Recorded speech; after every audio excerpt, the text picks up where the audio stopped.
Hey! We're there now. What are you eating, Dev? Dark chocolate still. Not beef jerky. Not today, no. So I do apologise. I've got 3 cats in the kitchen, and they're That's all right. perfectly on cue. They're really pissing me off tonight. So I do apologise if they're jogging the table around. Dev and John. Hello. Adam Devonshire, Mr. Devonshire, or Dev. Hello. John Beavis. Whichever you prefer. Okay. John Beavis, Mr. Beavis, or Jonathan Beavis. No, just John. Thanks. What? Not Joe Nathan. No. That's strictly reserved for Annie Beavis. Yeah. Joe Nathan. Why not Jonathan? Why not Jonathan? Just never liked it. I never liked it. Did you get called Jonathan when you was bad? I don't reckon you were ever bad. Yeah. No, I was mischievous. Ivan Novello called you Jonathan, didn't he? It did. Yeah, but that's fine. Whatever. Who's going to question that?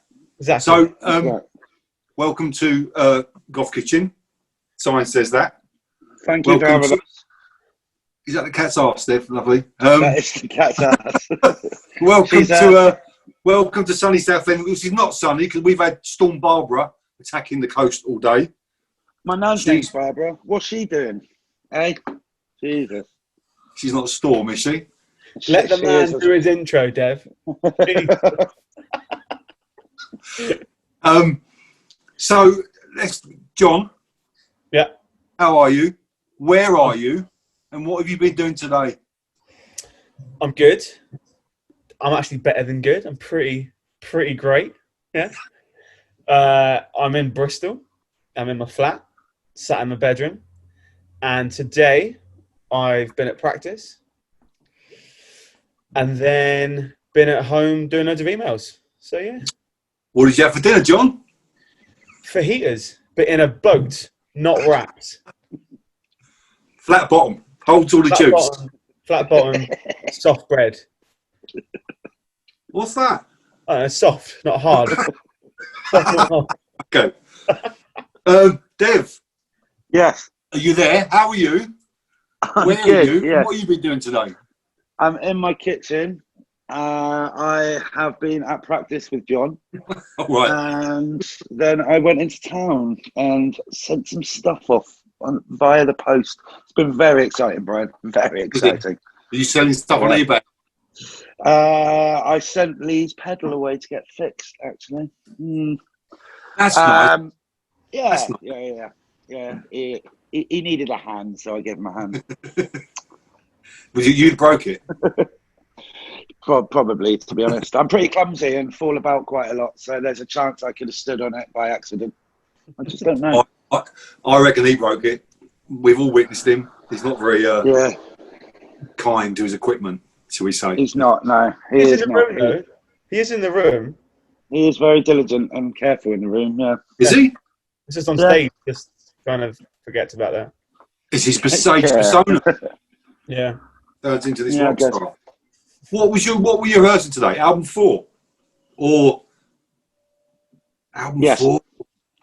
Yeah, just trying to get to grips with it. Lee is over for a bit, so we tend to go in for quite a lot while he's back and take advantage of the time we have with him. Really. This is just the 3 of you. No, Bowen was there today. Okay. Yeah. Which was nice. I know you're not going to tell me fuck all, but correct. Yeah. From now on in, I'm going to call it Dog Shit Tuesday. I like that. That's the definitely. So okay, we're here. Last time we spoke was 8 months ago. 8 months ago. Was it like you look like you forgot it? My cat just fell off the table. Yeah, it was 8 months ago. It's all right. 8 months ago when we spoke when the Vatican album was released. That's mad. Which was a long time ago. That was the start of the pandemic, the start of the Armageddon, when we all thought it was going to be over in a couple of weeks, and it still fucking isn't. And one thing we couldn't talk about that day was the album and the tour, etc., etc. So before we get onto that, I want to talk about one little thing you two did during the summer, which was Drum and Drummer. Yeah. Good fun? Yeah, it was. Yeah, it was funny. Dev, explain to anyone who hasn't seen Drum and Drummer what Drum and Drummer was. So it was a quiz show between the rhythm sections of other bands, hosted by a wonderful comedian called Josh Weller. And it was John and I pitting our wits against some of the tightest rhythm sections in musical history. So, Who did you have on, John? What guests did you have on, John? We had Brian and Scott from the National. Christ. Nice. Who else did we have? We had Lydia and Stu from Life. James and George from Heavy Lungs. Was it Sean and Alex? Was it Alex? Yeah, it was Alex, wasn't it? From Surfboard. So four episodes. 4 episodes, which in How many hindsight, probably should have been 5 because as an overall season, it kind of finished as a tie.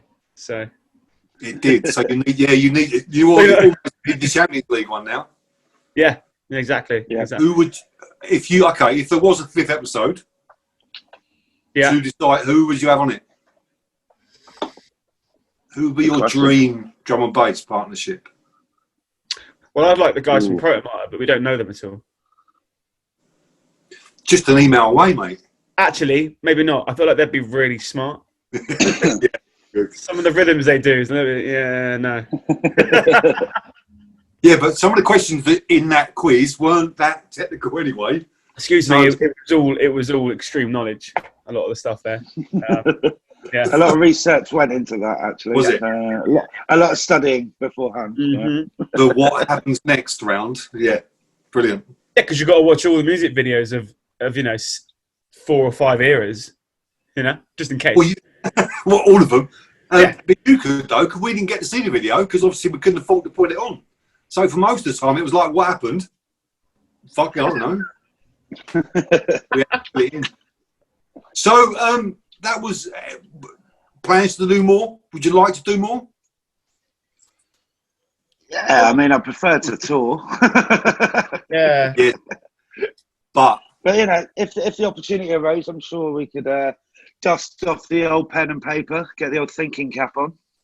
Yeah, it was fun. I mean, I don't know. I think there's other things that I'd like to do that potentially would be a bit different. Not as, I don't know. Like I've always thought about doing some like drum run throughs or whatever for tracks if people pick out. But then it's just about finding the right space and getting the right camera angles and all that. And then also if people actually want to see it or not.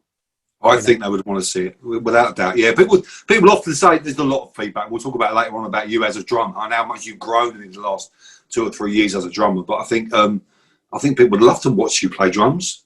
But then it's about what? Do I just film myself and then go, there you go. That's the part. See you later. Big symbol at the end. Yes, mate. That's all they want. That's all they want. I'd watch you if you had a cowbell in there, John. No cowbell, mate. I'm not involved. Well, perhaps that. But I might do that because we've got a practice space. So I could do stuff like that. I don't know. I just think something that is potentially a bit more informative. But I did also enjoy the Drum and Drummer because it was just a lot of fun. Did you watch any of Lee's and Bowen's Genks? Shamelessly, I've still not watched them. Right, well, I've watched them all. Didn't understand a fucking word of any of it. That's all right then. Let's talk about a pedal for 25 minutes. Seriously. See, normally in a van when that happens, I just. It was entertaining. There's a bit of Morecambe and Wise about them two when they're together. Yeah. So, I mean, I obviously see that in the practice room because they're like a married couple. Yeah. But I don't know. I've always said that I will watch them because then I can understand what they're on about when they're talking about a certain pedal. No chance. But who knows? Who knows? Good luck with that, because it's all right though. Yeah. This goes on for an hour. Just be ready for it. Well, I can just skip, can't I? It's not live. It's on you. It's on YouTube. You can play it like 15 times faster than it's meant to. So Yeah, that's fine. Yeah. So, what happened in the last 8 months? You released an album. We did. Was that nice to finally be out there? Yeah, absolutely. Yeah. No, it was great to get it out there. You know, it was like that was one thing that was still in our control, because the rest of the year we just kept getting told no, can't do this, can't do that, because of the, you know, obviously global thing happening. Whereas we could still put out the album, and then actually when we first started having conversations earlier on in the year, we thought, well, let's have more singles then. Let's have more involvement with fans. And then it just pushes you as a band to think of different and more exciting ways to advertise, you know? It must have been terribly frustrating, really, to not be able to go and... Because obviously when the album hit, in the ideal world, you'd be looking at in-stores and... Yeah. Tours and all this kind of stuff. And it just would have kicked off, and we're sitting here now 3 weeks after that album hit, and we're all chatting. That's what's hit me, was that it was 2 weeks after. Obviously, we you know, with all the thanks and efforts going to like all the fans for getting us to #1, it was this huge thing, and then 2 weeks later, it's like, oh, okay, that feels like ages ago now, because we're not doing a tour to back it up and all this kind of stuff. So then you're going, well, what else can we do? Because we don't want to just keep putting adverts on Facebook and Instagram asking people for more stuff. It's just like, how do we find ways of doing stuff? Whereas normally you'd just be in a tour and you'd still be on that like wave, you know? For the next 3 or 4 months, literally. Yeah. Right.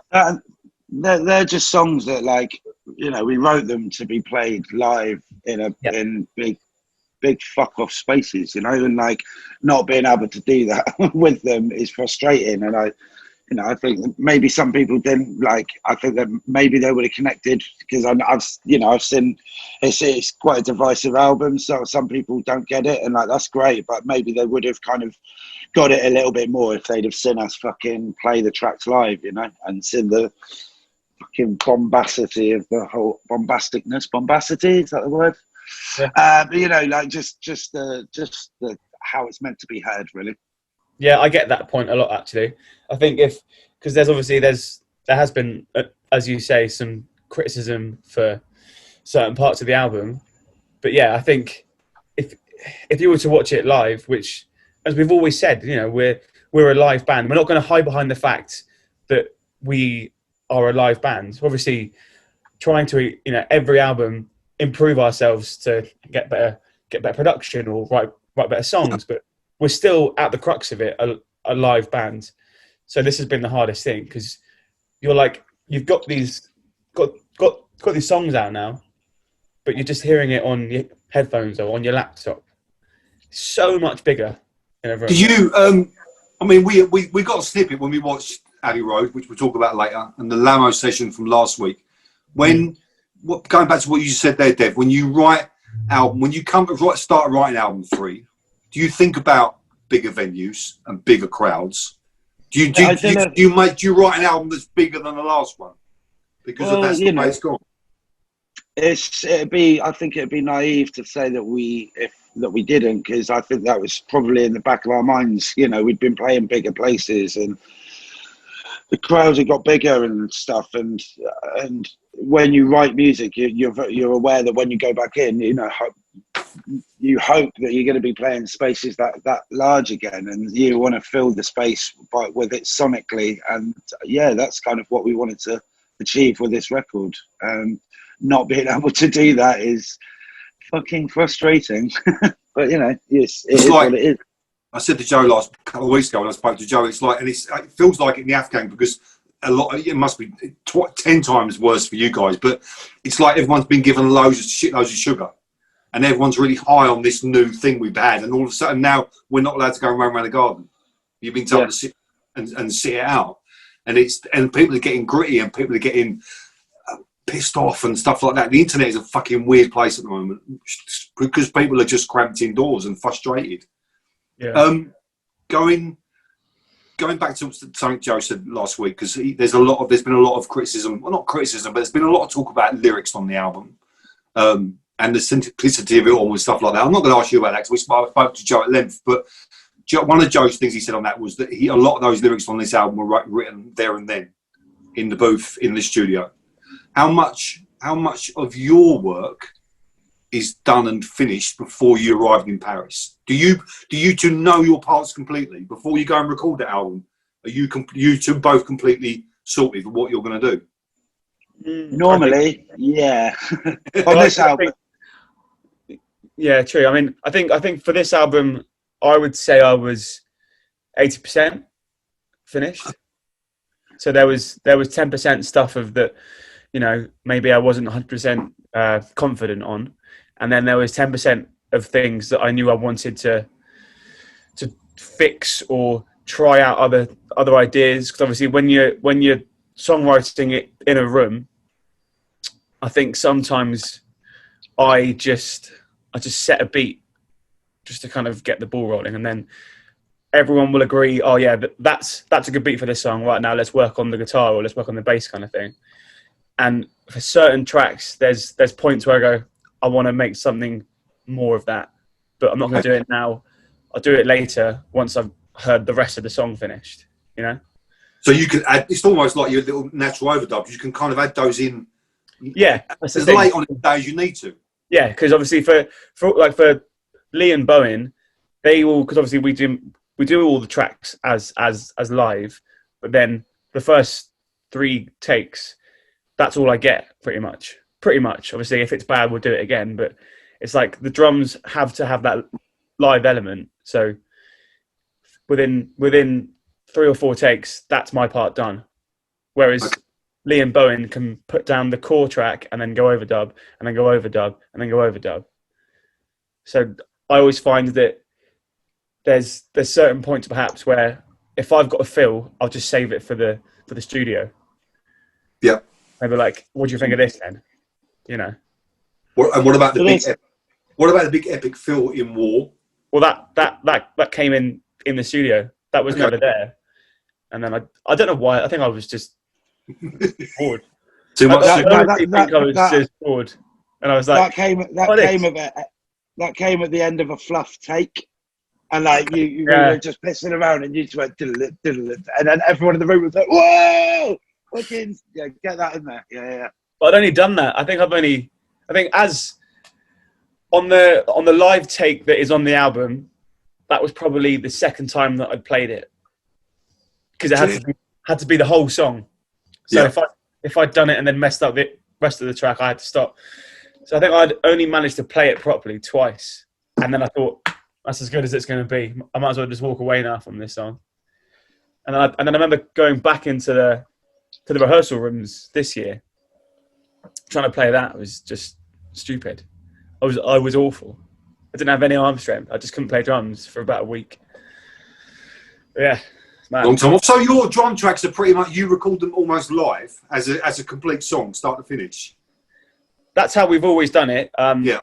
There was one other element this time around which I hadn't seen happen before, and it made such a difference on this album for sure. Was that Nick and Atim asked us to do, or asked me to do the whole drum take without the cymbals, and then go back in and do a whole cymbal. Okay. So that was another level of like, what? I've learned the song with, you know, hi-hat and snare for the verses, let's just say, and then I do some fills, and then I do the rides, and I learned that for months, and then I'm being told I've got to take out my right hand and do everything with the same flow, and not hit any cymbals, do all the fills, and then not hit a cymbal, and then go back in and just do a cymbal take, and that was one of those like fun sort of challenges that I hadn't foreseen, but it's definitely made me think that for all future recordings, do it that way, because you get that huge power from the drums, you get all the sound of the oak, and then you get the huge power from the cymbals. Yeah, bleeding through and stuff. That was awesome to do that. How about your recording, Dev? Do you try and record the track from start to finish? Yeah, there's a couple that I kind of I did struggle with in there, and I had to kind of chop it up and just kind of copy and paste because it just didn't work on a couple of tracks. But yeah, we were like editing songs right up until we were pretty much recording. So I think it's the first time that I've ever been reading off of sheets like my notes whilst playing the taken track, because we'd done another edit to it just before we were about to record and stuff like that. On the other two albums, we drilled the songs for fucking weeks and weeks and weeks, day after day. And so this is the only one, just purely through touring and busyness, that we didn't have the chance to be able to do that with this album, and with not being able or not playing the songs live as well, because we got so much feedback from the songs. Like if you listen to like Colossus, when we very first played it, there's like a video version of it in Germany for a German TV show. It was done before the recording of Joy, and the difference between that recorded version and the final recorded actual studio version, you learn a lot about the songs from that. And because we didn't have that opportunity this time, because we wanted to keep it back, it was just editing the whole way going up to recording, which is great. It's definitely like taught us more as musicians. I think we'll be, we're better for it, 100%. Because a lot of Joy was played, like you said, on tour. I think I heard almost every track of that album. Like eight tracks were out there or something. Yeah, but obviously for Ultramono, Ali Pali, I think was probably, I heard 2 that night. There was 3 played, wasn't there? Ali Pali. We did Danker, War, and Grounds. Yeah, okay. But that was the first outing of Danker and War. Yeah. War? No, War. We did at Dr. Martin's in Camden, because we told everyone to not film it, and thankfully everyone. About a year before as well. Some time before. Yeah. This album wasn't rushed. We we've been working on it for a long time. We wrote a lot of the songs on the tour with Life. I've got some memories of us just doing during all the sound checks, writing like The Lover, and hearing that in those big rooms. You're like, this is going to be so good live. Where's My Ice Cream was basically a model village. Yeah, that's a riff. Joe was kind of spawned from Joe picking up the guitar and being like, oh, we'll use that. And it started as Where's My Ice Cream. It started on stage. Yeah, well, I think he had that riff playing around before, and then he was just picking it up on stage, and that's what he was playing. And we kind of, when it came to fleshing the song out, that was what it was based around. Wow. Okay, that was interesting hearing that. I didn't realise until I was watching some YouTube footage and someone dropped Ice Cream in. I was thinking, fuck, that is the same. It's the same track. Yeah. There's always a nugget somewhere, Brian. No, absolutely. Yeah. It fascinates me totally. I think it's wonderful. Because Brutalism, the story goes, Brutalism track by track was recorded 3 times each track. Yeah. Just straight live, pretty much. Yeah. Yeah, with a couple of overdubs on guitars, but like drums, like the basics were done. I think they had like half a day to do however many tracks we did overdubs, which is, not very long at all. Yeah. But this is a different world now. So time. But we tried to stick to the same element, definitely for drums and bass. So we did that for Joy as well. We did it for Ultramono. It was 3 or 4 takes. Obviously, there was the extra cymbal takes, but and then we gave ourselves, because we had more time and we had the environment. We did extra stuff, like we did the floor tom in the hallway. Oh yeah, from the stairwell. Yeah. And it's all those sort of things that, when we were doing Brutalism, we had 5 days, so we couldn't do any of that stuff. We might have wanted to, but we just didn't have the time. So it was nice to be able to fully explore certain ideas and not be rushed, which was good. And you just get to, you know, like with the bass, because like a bass just essentially sounds like a bass most of the time, but you just get the opportunity to like record a track, go and do a few others, and then you'll come back when the other guys are doing overdubs, and you'll just be like, actually, that's not the right guitar on that one. Like, could you just pop back in and just redo that track, because it would work more with the tones that we're working with on with the guitars or whatever. Yeah. And like that's what's been beautiful about having this amount of time in the studio for this album, was like the opportunity to not feel rushed and feel like, fuck, you know, it would have been better if we did this, you know. There's so many points, so many points on Brutalism where I'm like, fucking hell, like I wish I could have gone back and redone that part, or fucking hell, I literally just played the wrong thing there. Like, how the fuck, you know? But it is what it is, you know. I think John said the same thing. Well, I had a conversation with you once, and you can spot your mistakes in Brutalism. I can always hear them, and I can always hear them on Joy, and I can hear them on Ultra Mono, but they're not mistakes. They're like the tiniest tonal nuance. Like, okay, I'm not going to say what it is, because then everyone's going to hear it. But it's like only I can hear it, and I'm like, How much rehearsal time do you two ever spend in the room together? Just the two of you? Does that happen?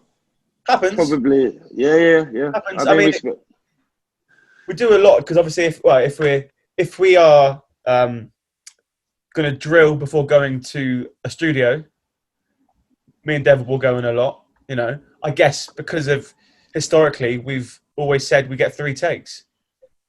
Okay. So, yeah. You know, it's better to just get them super tight, because there are certain things that do need more time. You know, so let's just say that Joe has to do some vocals. What if his voice goes? You know, then I guess we could go back. But you've always got to allow more time for certain things. So if we can get our stuff done in the first 2 days, then you're winning. So the album gets launched. Everyone goes a bit crazy about it. Everyone buys it like fuck, and it ends up at #1. How did that fucking feel? In the reality of it, because having a #1 album, because it's the #1 album in the fucking UK chart. It's huge. Yeah. It is huge for a band. I mean, it's like millions of bands. It's their dream. But how does that feel in reality when that finally happens? I mean, it's not really sunk in yet for me, to be honest. It's like, you know, when we started the band, I don't think being a chart band was ever something that we really discussed at the start, you know, and then it becomes a thing that could be, you know, that you can achieve it, and you're like, fuck, that'd be mental, wouldn't it? And then it happens, and you're like, okay, cool, well, get back in the rehearsal room then and start working harder, you know? Yeah, like, I definitely think it's going to be something that we look back on when we're older.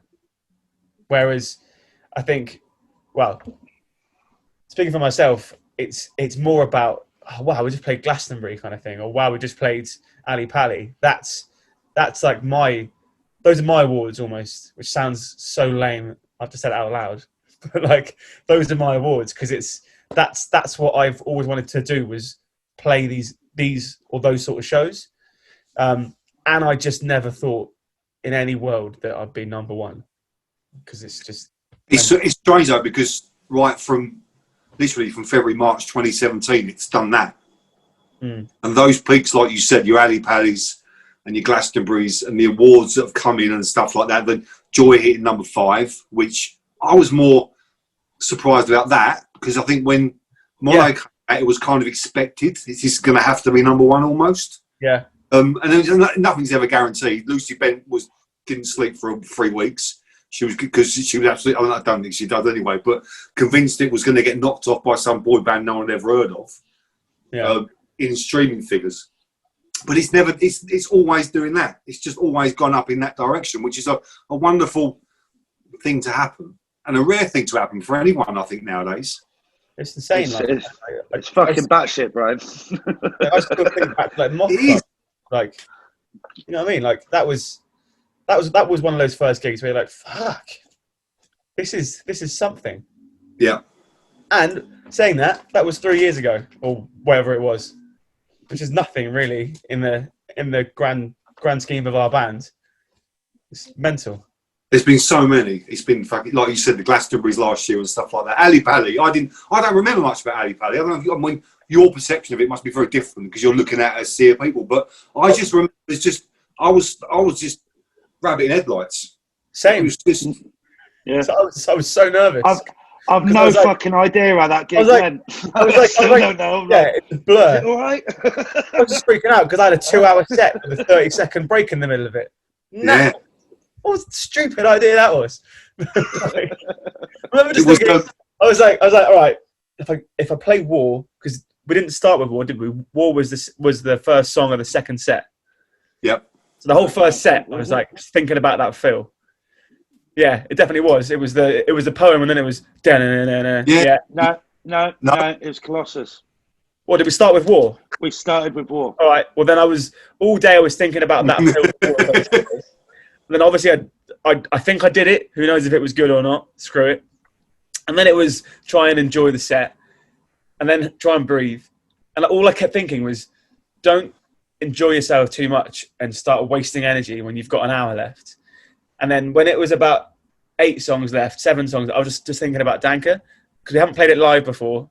And there was a part of my brain that just thought, wouldn't it be so idle as if we just fuck this up and it sounds horrible? Great gig, and it's just like, and then everyone just ended up going, oh no! So I was just freaking out the whole set. The thing is, the glorious thing about playing a track to 10,000 people that no one's ever heard is that no one's going to know whether it's meant to sound like that or not. Yeah. Very true. Very fucking true. I was just. There's a saxophone player on the stage. That was all I was thinking all the way through. But what the fuck is that? What the fuck is that? His mic wasn't even on. You know, it was just for show. Not even real. It's an inflatable one. It's fine. It's a hard crowd anyway, so it's fine. So next year, hopefully, 4 nights at Brixton. That's and most people would have thought that would have happened already. Brixton. Before Ali Pali and stuff like that, because it's like the ultimate. For me, it's one of my favourite venues in London because it just everyone can see the stage. It just sounds fucking wonderful. It's a fabulous sized crowd and stuff, and it's amazing. Really, you've not played that yet. Well, I think that was that not the plan before Ali, but like instead of Ali Pali, we were talking about doing a Brixton, and then it got jumped up, and we were all like, "Are you all high as fuck? We're going to do Ali Pali? What the fuck?" I remember Marco saying to me, "We've got 6 months to sell at Ali Pali. I think we can do it." Yeah, it took a day. Mental. It's batshit. it is. 4 nights at Ali Pali. Fabulous supports been announced for it. Yeah. Honestly, there's some great acts for the tour. Anyways, it's going to be so good. Yeah, and little Connie. A lot of fun. Little Connie, Connie's doing this. She's shitting a brick now already. Bless her. They'll smash it. They're great, that band. I've seen them a few times. Excellent. So, what about? So, we spoke about the frustrations already about it not happening. What are you going to do between now and then? Because we had this lockdown that was in March, and it was like, okay, you're going to do your YouTube stuff. The album's coming. There's going to be loads of interviews and press to do, and this, that, and that to do, and stuff like that. And no, like you said, John, the album's 2 weeks ago. It seems like already a long time ago. Yeah. And now the next thing in the diary really isn't till in stores, which is going to happen in April, which is still 7 months away. What's your plans to do to keep yourself sane in these next 6-7 months? Keep working. You know, we're going in 4 or 5 days a week rehearsing, and just keep trying to write, and keep trying to do what we do, which is try and make some banging tunes. Some banging tunes, some bloody good rock and roll, Dev. Well done. Johns. Banging tunes, man. Banging. I was going to talk about the album to you, go through it track by track. But there's been a lot of that anyway, so to speak. You know, I mean, we spoke about it stuff. So I'm going to do it in a slightly different way. An idea that I nicked straight off the Afghan, not my idea. Most of the things that I do and say are nicked from someone else. So I want to do this little thing called Idols Pick a Mix. Okay, so you've released 3 albums: Brutalism, Joy, Ultramono. In case you'd forgotten, Brutalism's got 13 tracks, 42 minutes long. Joy's got 12 tracks, 42 minutes long. Ultramono's got 12 tracks, 42 minutes long. Okay? Imagine that there was only one album.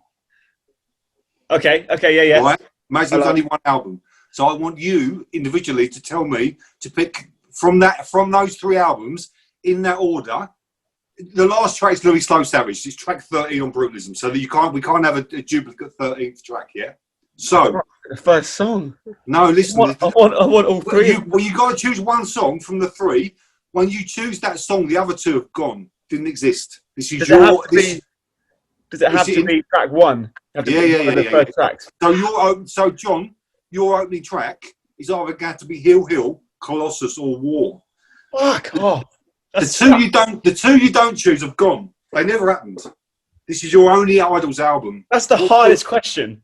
What would be your opener?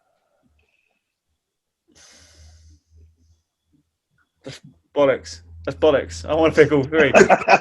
That's such bollocks. I am gonna go with Heel. I'm gonna go with Heel. That's hard. That's so hard. I want to pick all 3.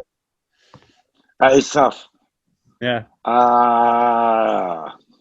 Yeah, I'm going to go with War, I think. Okay. I thought you'd go Colossus, myself. No, I just think it's Dev's bait. It's Dev's moment, that is. Doom. No, okay. The right answer was Hill, John. There's no right or wrong answer. Hill. It's got to start with Hill. Can I pick Hill, but then can I do the fill from War in it somewhere as well? You can buff it up, yeah. Yeah. Actually, next time you ever play Hill. And then, when we finish Hill, I'll just count 1, 2, 3, 4, and then we'll do the end of Colossus. Yeah, there you go. We just do a medley, man. Like, just medley the shit out of it. Yeah, exactly. The 9-minute version of Colossus in the middle. Keep it going. John, after your Hill, yeah. After your Hill, track 2 on John's version of Idols album. Yeah. Well Done, Perm or Grounds? Perm. Hill into Perm. Yeah. Dev? Perm. Sick, though. Both saying Perm. Okay. I'm going Grounds myself. Yeah. I like tough. Hill into Grounds. I think would be a beauty. John, yeah. Mother, track 3. Scum, track 3, or Motivator. That's fucking hard. Oh, that is. Hold on, but are we going in depth? Am I thinking about an album, how it plays as well? No. This is John's version of an Idols album. You've got complete artistic control.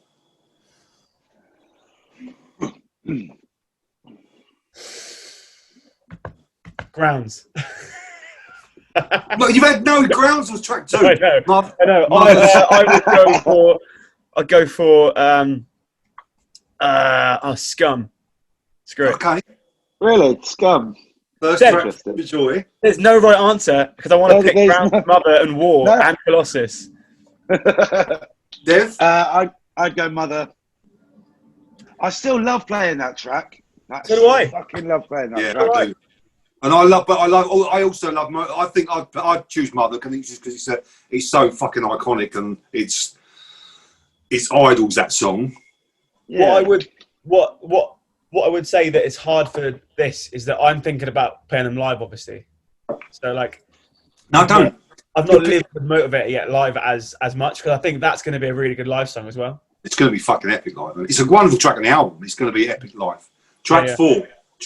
Date Night, Danny, or Anxiety. This is coming after Mother for you, John. Date Night. I haven't picked any Ultramono songs yet. No, you haven't, mate. You've gone 3 Brutalism. 3 Brutalism so far. Dev, Date Night, Danny, or Anxiety? I think I'm going to have to go Date Night as well. Oh, This is old school, isn't it? Okay. I prefer Ultra Mono as an album. It's like, but I don't know. Do you really? Track 5. I love the tone of that. Do you really? Track 5, Faith in the City, Love Song, or Kill 'Em With Kindness. Oh, it was all bollocks. It's just too hard. And now I want to pick them all. This is ridiculous. Dev's fucked off. I'm getting some water. I'm going to go Kill Them With Kindness. Yeah. That's such a fun track. I love it. It's good to play. It's so good. It's only because it's simple. Yeah. You're like that. Right? Hey! Oh, come on, Colossus. Ding. Ding. Dev, Faith in the City, Love Song, or Kill 'Em With Kindness. I'm going to go with Love Song, I think. I think I would. That's still in my top 3 tracks we've ever done, to be honest. See, Faith's in my top 5, but I just love Kill Them With Kindness as well. John. Yeah. 1049, June, or Model Village.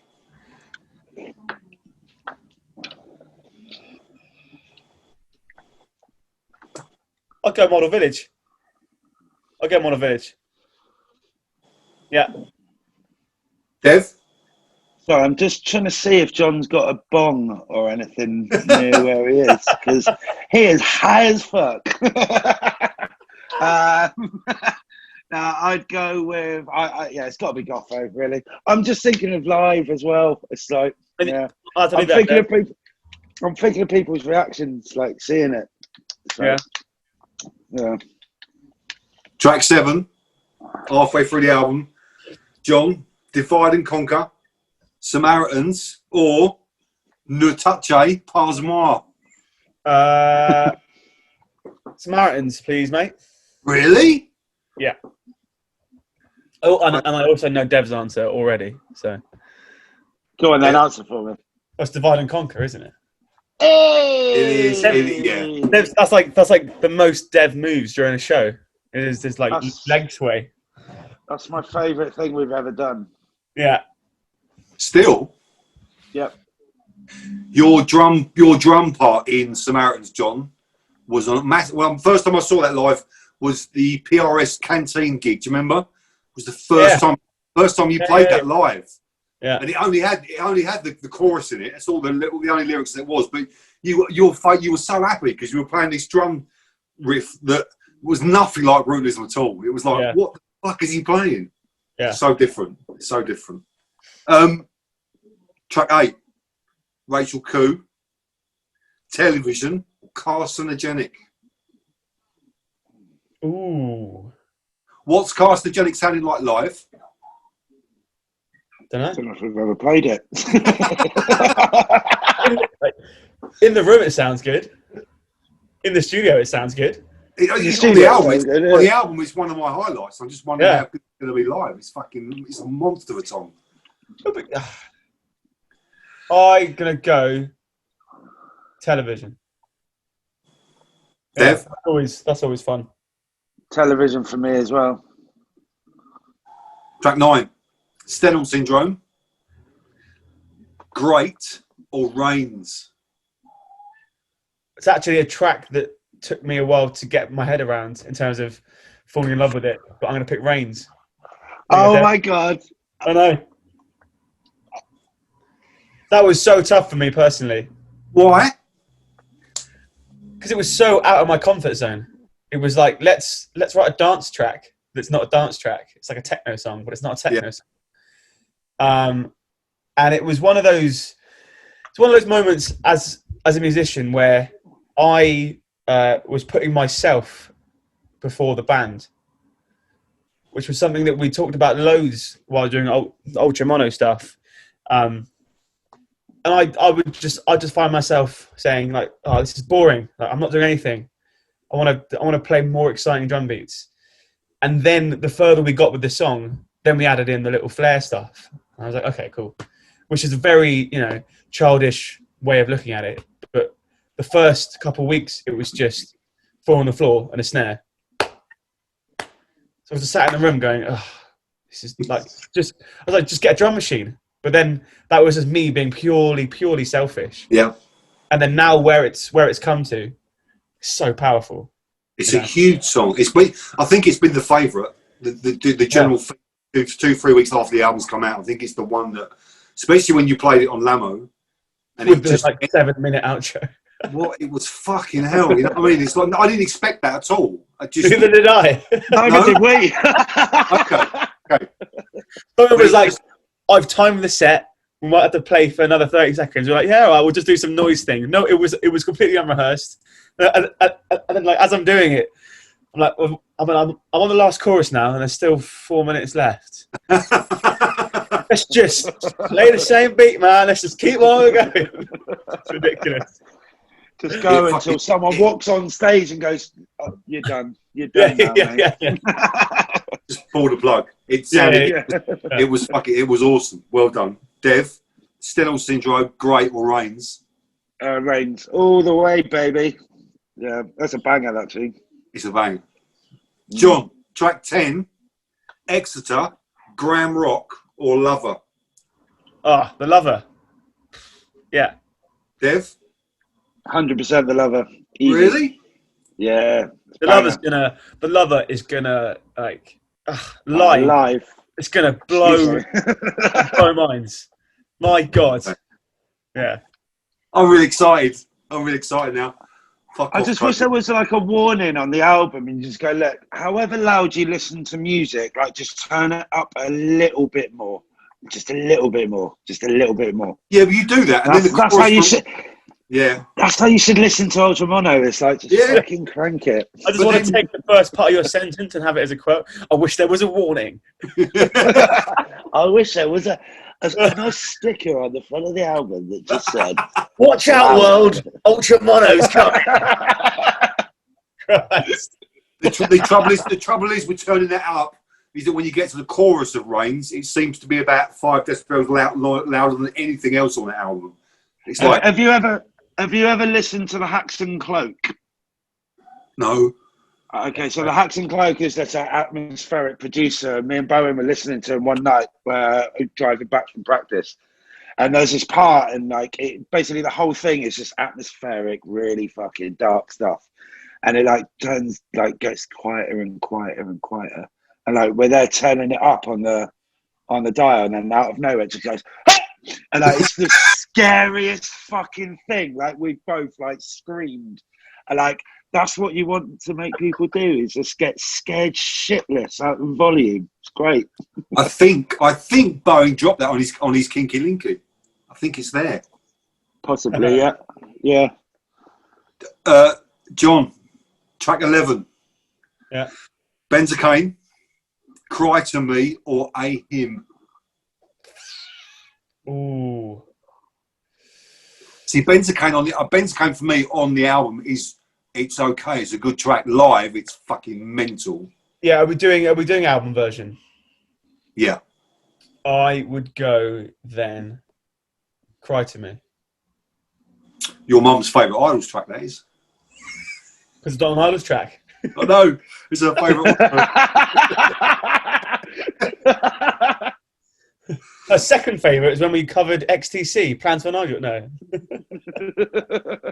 It's too shouty, John. That's what it is. Your normal stuff's too That's shouty. what I was always told, and now she loves it, you know. Dev, Benzocaine, Cry to Me, or A Him? I think I'd have to go with him, but Benzocaine's close. I love Cry to Me as well. Yeah, I love Cry to Me. Live as well, Cry to Me is lovely. It's a fantastic addition. I think we're talking about Reigns being probably the most popular track on the album. I think I Hear Him is certainly that close to it. Yeah. People fucking adore that. It's a lovely breather as well. It comes at a really good time on the album. It's really. I think as soon as people like heard the album, they kind of got it in context. You know, when it wasn't just a standalone single, they were like, "Oh, okay, cool. I get why that's there now for the album." You know, as a ebb and flow, it works. Track 12. White Privilege, Rottweiler, or Danke? Obviously, what's coming after it is Slow Savage. It's going to finish the album. What comes before Slow Savage? I think only because it's still new to me. Gonna have to pick Rottweiler. New to you? You've been playing that? Sorry, as in Danke is so new to me still. Oh, okay. Sorry, that's why I would pick Rottweiler over that. But I think, ask me this in a year, and if we played gigs, maybe that would change. I don't know. Do you think Danke will end up the last track of the tour and end up doing what Rottweiler did? Potentially, I don't know. Go on, do that big last song. Yeah, maybe. Do you think it's the last we've heard of? Do you think it's the last we've heard of Rottweiler as an end track? Hard to say, because we've always tried to, obviously, because if we're going to go on and then do similar sets as we did at Ali Pali, then there's always room for of course. Now it hasn't got to be a 2-hour constant onslaught. There can be gaps and breaks and whatever. That did confuse the fuck out of me at Ali Pali when Rottweiler appeared halfway through. And everyone thought it was done. What's going on? An hour? An hour? Dev, White Privilege, Rottweiler or Danke? White Privilege. Privilege. And then to finish it off, track 13, Slow Savage. John, if that was your Idols album in its entirety, what would you have called it? Oh God, I don't know. Ask Joe. Dev?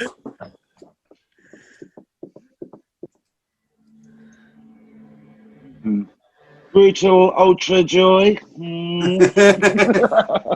That was almost Alan Partridge. Sorry, that's an answer to The best of. What's your favourite Idols band? Best of Idols. My Best of Idols. Just call it that then. Just call it the Best of Idols. That's all you want. I should change mine and just put it as Dog Shit Monday. Dog Shit Monday. The merch is already there, so it's great. This will be the name of the box set in about 20 years. When they throw all this shit together, it'll be called Dog Shit Monday, the box set. It's going to happen. It's going to happen. Let me go back and talk about the video to AHIM. You all went to Tesco's. I did. Dev, thank you very much for the bin bag. That's all right. You have no idea how happy I was that you picked up a bin bag and walked down the street. Ryan was like, just one thing. Could you just? I was like, yeah, all right, yeah, fine. Mum was like, No, I've never had so many messages online going, "Did you see that? Did you see that, Brian? Did you see that?" It was a really lovely video. It was a really lovely video. It was so nice to see. How long did it take? How long were you in those cars with your loved ones for? I was in it for I think the whole thing, start to finish, we did it in about half an hour. Oh, really? Yeah, really quick. I think there were so many reasons why I loved doing it. Obviously, it was nice to get my mum involved and all this stuff. That was my childhood home that they now have left. So that was like the last thing they did in that house, which was really nice to have it in the video. It was just really nice. It was really lovely. Yeah, it was really nice. And then your Tesco's. What did you buy at Tesco's, Dev? What did I buy at Tesco's? Bought myself Burritos. a sandwich. Bought myself a boat burrito. Yeah. What, like the boat? A little boat one? Little boat one, yeah. Catches all the juices. Yeah. Soft, not hard. Not a flat one. What's the one song that you want to play live more than anything that's coming up? That we've not already done in terms of all the sessions. I still want to play The Lover. I can imagine it sounds huge. Those chords, that guitar riff it's going to be massive. Dev, can we talk about one more thing before we move on? Can we talk about your backing vocals to Model Village, please? Yeah. We had a brief story from Joe a couple of weeks ago that you did them over the phone. Pretty much, yeah. And the police turned up. Yeah. So were they good. the only backing vocals you did on the album? I think so, yeah. So all of the bits that I would normally do, David Yao does. So yeah, Why? my voice is fucked. My voice is fucked. It was fucked after touring, and I couldn't really do it. To be honest, it's yeah, pretty shagged. But yeah, I got a phone call. It was on about I think the second or third day of lockdown in March, and they were mixing the album. It was going off to be mastered in a couple of days, and Bowen was like, "You just need to go and get a mic from the studio, and you just need to do it tonight because it needs to be put into the track." And I was like, "Fine, all right." Went out to the studio at like maybe 7:30 at night, so it wasn't late, and like came back, got a bit like cool. Bowen was like, "What do you need?" He's like, "Just go fucking ham over tit, go absolutely batshit, just do it." And I was like, "All right." Had a few liveners. And I set up like Blue liveness. cheeky little liveness, yeah. Thank you. And set up like a vocal booth in my living room, which is just a curtain pulled round and like a microphone at the top. And I was just there, and I was watching loads of what's it called? Well, Off to the Chateau, the Dick Strawbridge. Oh yeah. So yeah, Escape to the Show, whatever it's called. I just sessioned the whole series like in 2 weeks. So like, that was on my mind. So I was just shouting about stuff I saw in front of me. And like, there's a little Welsh dragon because my girlfriend's Welsh. So I'm like, I'm a fucking dragon. That'll do. Like, screamed that a few times. I did 3 takes, so it lasted 9 minutes of me like shouting loud. I came into the, put it onto the computer to send it off and blah, blah, blah, blah, blah. Next thing I hear is like at the door. And I was like, I bet that's the neighbours, like, "Oh, could you keep it down," or whatever. I open the door and there's just 2 policemen stood there. And I'm like, "All right, officer." He's like, "Yep. Hi, do you live here?" I was like, "Yep." He's like, "Okay, we've got reports of you screaming, 'I'm a fucking dragon.'" And I was like, "Yes, officer, come in." And like, I had to come in, like, I had to play him like I was like, "That's my vocal booth in there with the microphone. Here's like the track on Ableton," and like, I had to play it to him. And like, like. So you played some on the album. I played him the vocal take of the song, and I was like, "Well, I'm a musician. This needs to be done tonight." And they were just like, "Just keep it down." Like, just It's a real "do you know who I am" moment. Yeah. Go and get the Ivan Novello out. Like, "Oh, no, so this is me." The guy's What like, is your name?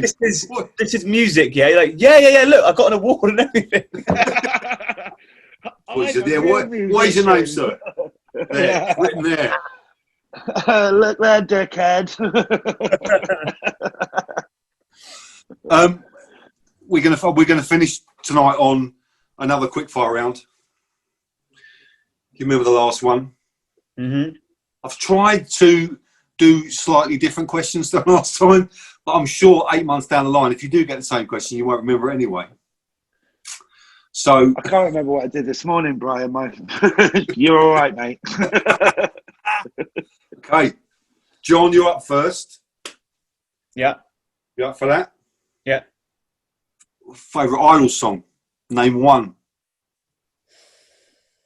That's quickfire, isn't it? Let's go Heel. It's on my mind. Why not? Dev, favourite Idols track? Well, I've said 2 that I love already. War. John, what's the one song that you'd wish you'd written? Any song?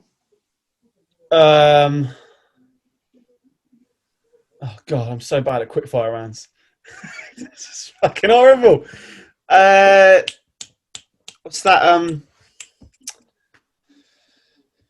Fucking hell. They're program, aren't they? My brain's gone. My brain is gone. Are you having a brainstorm? I'm not good at quickfire rounds. I've got other skills. Dev, what's the favourite Christmas present you had as a kid? How can I get that question? Bollocks. Money.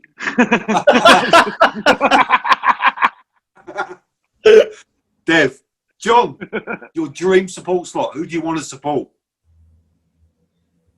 I'll say it again. Protomartyr. Have you not done it yet at all? No. Okay. That'd be such a good tour. Dev, Oasis or Blur? Oasis, I think. But I love them both.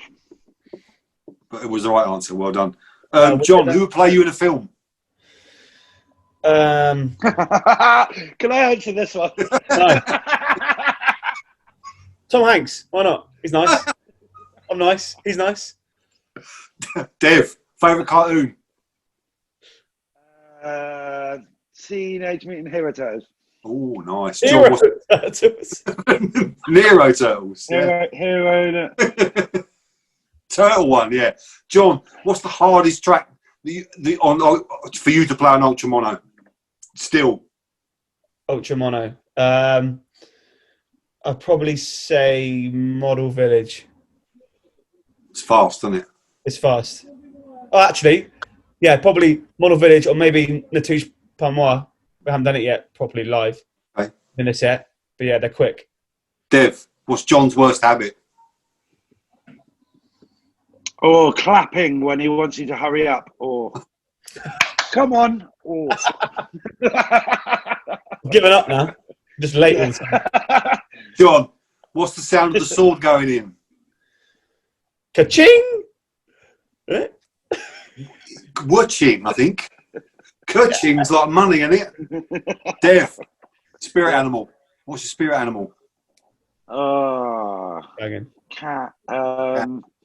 Cat. A big cat. Okay. Like John, lion. what's the top thing on your bucket list? I want to either bungee jump or what's the easier one, like paragliding, something like that. Well, easier than jumping off a bridge. Yeah, something a little bit safer but still nice, you know. Skipping. Walking. Go to the shops. Ooh. Get a cab. Be fine. Dev, what's the celebrity you'd most like to meet? James Murphy, I think. John. LCD Sound System. John, your favourite smell?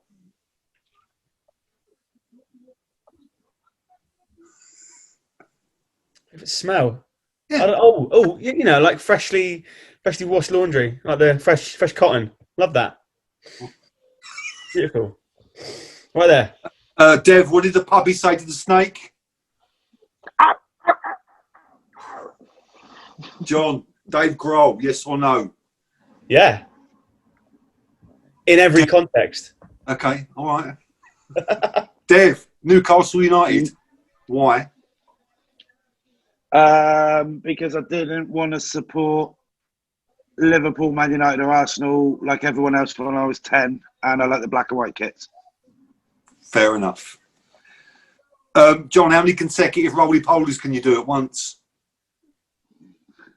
Maybe one? Prove it. Prove it. On the table. On the table? Dev, what's the hardest track to play on Ultra Mono? Carcinogenic. It's your best bassline on that album. Is it fucking hard to play? Yes. Savage. Fucking John, savage. can you grow a beard? Yeah, look at that. What there? Okay, that's a Depends yes. what you want to call a beard or not, you know. Nothing like you two. Yeah, I'm saying I'm taking no for that one. Dev, your dream support slot. Who would you want to support? Nick Cave and the Bad Seeds. Ooh. That'd be John, sick. what have you got against cowbells? They take up too much of the sonic sounds, mate. You know what I mean? Just too aggressive. Calm down. What a dunk. Yeah, but it's a dunk, isn't it? Dev, Calm down. Just once. Just once. Dev, your favourite fish? Favourite fish, tuna. They're massive.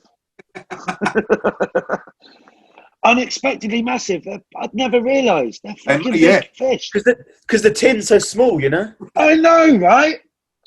But they're worth thousands, aren't they? Like thousands. They're massive. They are huge. Massive.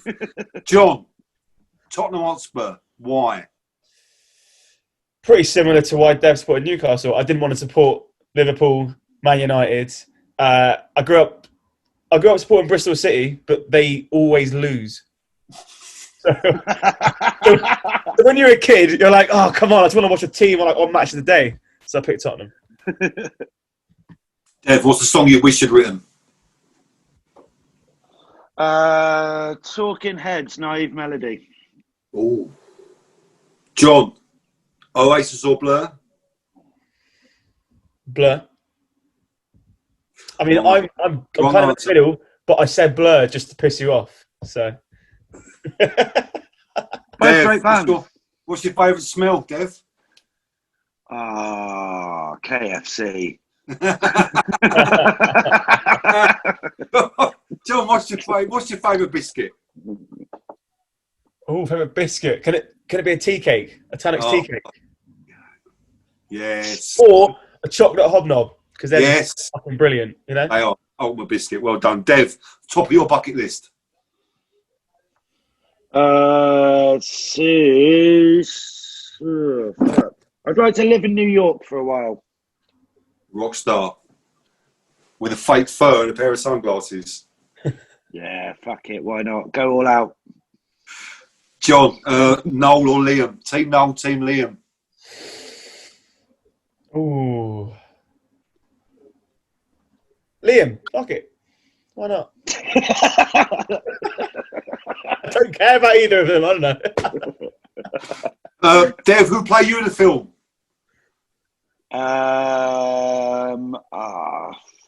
Stephen Graham. Brian Blessing. Ooh, that's good. That'd be sick. Well. Yeah. John, favourite cartoon? Favourite cartoon? Danger Mouse. Dev, favourite biscuit? Twix. It's not a biscuit, mate.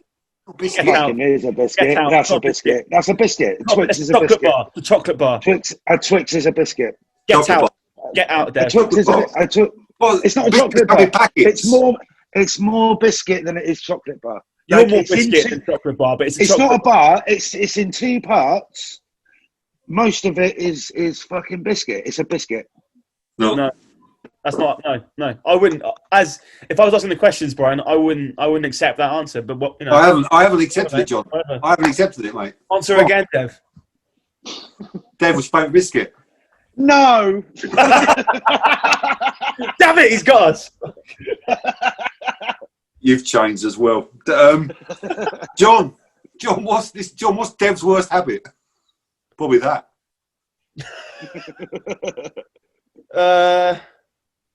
There's so many, John. I know. of recent weeks, he drinks too much coffee. He'll go in for like a 7th cup, and it's too strong. He's happy with that, yeah. I do. Yeah. I do. Does he have biscuits with his coffee?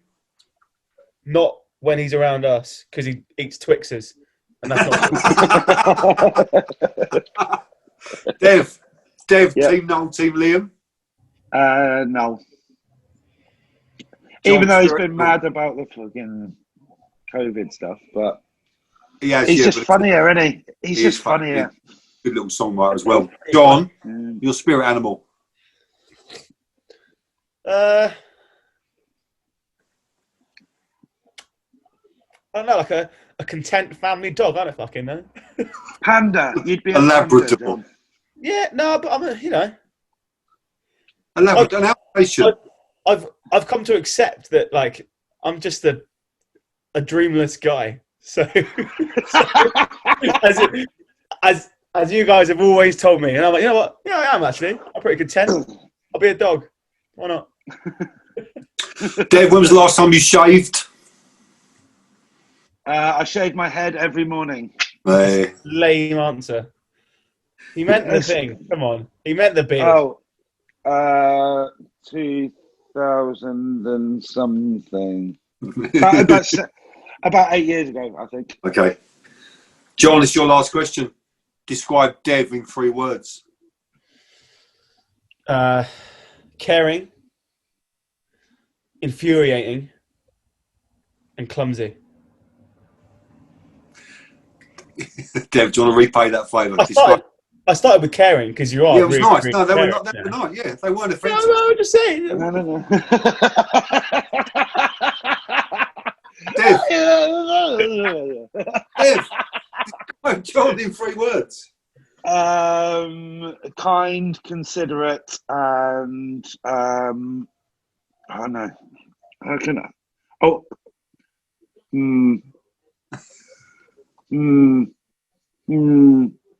I want to say great memory, but that's 2 words. It's not. I haven't got a great memory. That's terrible. You do have a great memory. Like my memory is rubbish, mate. You remembers all that, mate. You got all that done. It's great. It's just luck most of the time with that. No, okay. So when we did the BBC session the other week, Yeah. John nearly absolutely fucked me for Reigns. Oh, yeah. Like we just finished the track before, and like Fair. John. Okay, no, you're right. No, yeah, you go. But So I can't remember what you were playing before, but it's like right, getting sick, and that's gone really well. We're still quite nervous because we haven't played for ages. Big, you know, and it's for 6 music. And then John looks down, he looks up, and he's like, right, ready to go. I was like, yeah. And he just goes 1, 2, 3, 4, which is not the fucking tempo of Reigns at all. And the fear that went through me, I was like, what do I do? What do I do? What do I do? What do I do? And I just went, bum, bum, bum, bum, bum, bum, bum, bum, bum, bum, and like just carried on as normal. And luckily, he didn't come in with anything. So I have got a big defence on that, which you can actually see when you watch the session live. The song before was Queen's. My snare broke about 10 seconds into it. So Zed, bless his heart, ran up, changed the snare to the backup one. But it was on a slightly different angle. So I played the whole of Queen's like that rather than flat. So I was doing this like this. So I was trying to focus on that. And then as soon as we finished that, I had in the back of my mind, this is for live radio, John, so hurry the fuck up. Which is why I swore. So it was like, hurry up, John. I was like, I'm just sorting my shit out because I'm trying to fix it. I was trying to move stuff around, and I was like, John, this is live. There's no audience to just talk to. You have to just get on with it. So I was like, and I was like, all right, Reigns, yeah.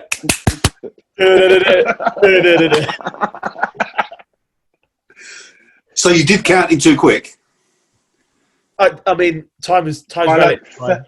by about 30 BPM, I think. Time is relative. Some would say I was just keeping Dev, on his toes. It's good. I enjoyed it in retrospect, I'll do it again. At the time, I felt my bum do that when you clicked in at the start. I'm not sure if you can see it on the live film thing, but me and Dev give each other like one of those looks where I'm just like, good job, good work, because I'm shitting myself right now. So, yeah. Dev, we go back. Describe John in 3 words. Oh yeah, kind, considerate, and loving. I'm going to go with three nice words. Okay. They are lovely words. Jonathan Beavis. Jonathan Beavis and Adam Devonshire. Thank you very much for joining me tonight in Goth Kitchen. Thank you for having us. It's been absolutely lovely to have you here. You'll come back on again one day, no doubt, when we've got something else to talk about. Yeah, man. Thank you. Thank you for all your hard work. And yeah, thank you very much, Brian. And thank you to everyone who's watching, and thank you for your support. Thanks. And thank you for being a bloody good rock and roll band, because it's a lot of fun. And it's good. It's all very pleasurable. Loads of waves now. And then when little Ben's going to come in, and he's probably fallen asleep actually, but hopefully not. Bye. Bye. Bye, everyone. Thank you. Fine.